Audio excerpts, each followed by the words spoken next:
Hey footy fans, welcome back to Footy Fin for some more footy fun. State of Origin, Game 2, next Wednesday from Perth.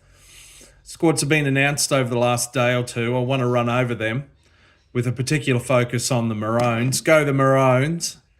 New South Wales, minimal change really, an injury-enforced change. Mitch Barnett is out and Stefano Atuikamanu comes in for him.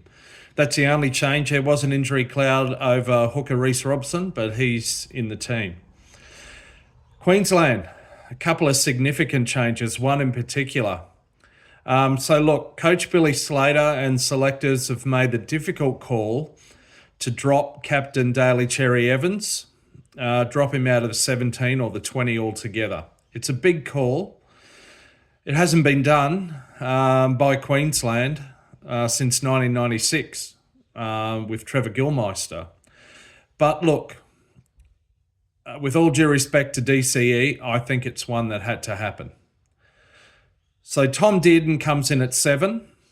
And yeah, look, I'm personally, and none of us want to make DCE a scapegoat for recent losses, including in Game 1, but I think it's the right call at this stage. What else have we got? That's the only change in the back line. Again, I'm not sure how I feel about this. I think I would have preferred Hammer at fullback. Ponga maybe in the 17 on the bench to come on and cause a bit of mayhem. I don't know who else I'd put in the centre there. Potentially Dane Gagai, who's been playing really well for the Knights. I don't know. Anyway, Ponga, Coates, in the centres, Holmes and Toya. Hamiso Tabuai-Fidow on the wing. Okay, so Holmes and Hammer have switched there. Val Holmes hasn't been in great form either, but hopefully he can have a great game. Munster and Dearden in the halves. And in a big call, the North Rockhampton Knights junior, Cameron Munster, has been named the new Queensland captain. Well done, Money. I'm happy with that. I'm sure he'll do well. And hopefully just let his actions do the talking. Yeah, so a positional switch in the backs and then Dearden in for DCE. In the forwards, not too many changes, but Kurt Capewell comes into the 17 at the expense of Beau Fermor. Now, Beau Fermor might be a little bit unlucky. He didn't get a huge amount of minutes in Game 1. But Capewell, I believe, he's not a young man, but he's been doing well for the Warriors, who are also doing well. And he's been brought in, I think, for his versatility. He can play at centre. We've seen him do that at club and indeed at Origin level. I remember a fabulous line break. I think it was a 2020 series where he was injury forced him into the centres and he did a dodgy little kick through that came off his shin, but resulted in a try. Anyway, same front row, Fotuaika, Harry Grant and Big Tino for Asua Malawi. Now, Capewell, at the moment, on the QRL website, is named in the starting squad in the second row in place of Pat Carrigan's onto the bench.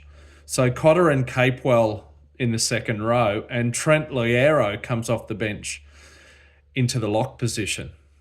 And then on the interchange bench, Kurt Mann, Lindsay Collins, Jeremiah Nanai and Patrick Carrigan. So as far as I can see, Nanai and Carrigan, according to the QRL website right now, are on the bench. Kurt Mann comes in for his debut. He's a bit of a veteran, a bit of a late bloomer in relation to Origin.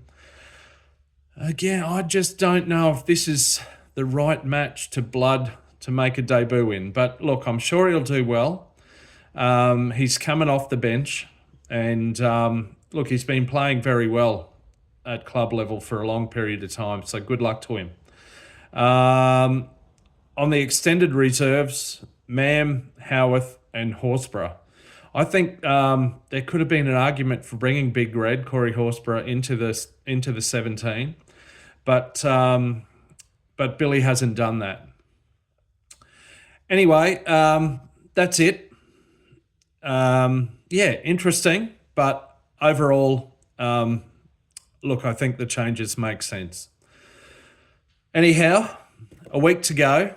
Queensland in recent years have not traditionally done well in Perth, so that'll be interesting as well. But yeah, bring it on. 7 more sleeps. Can't wait. Go the Maroons. Till next time, I'll be hanging out around the left edge. See ya.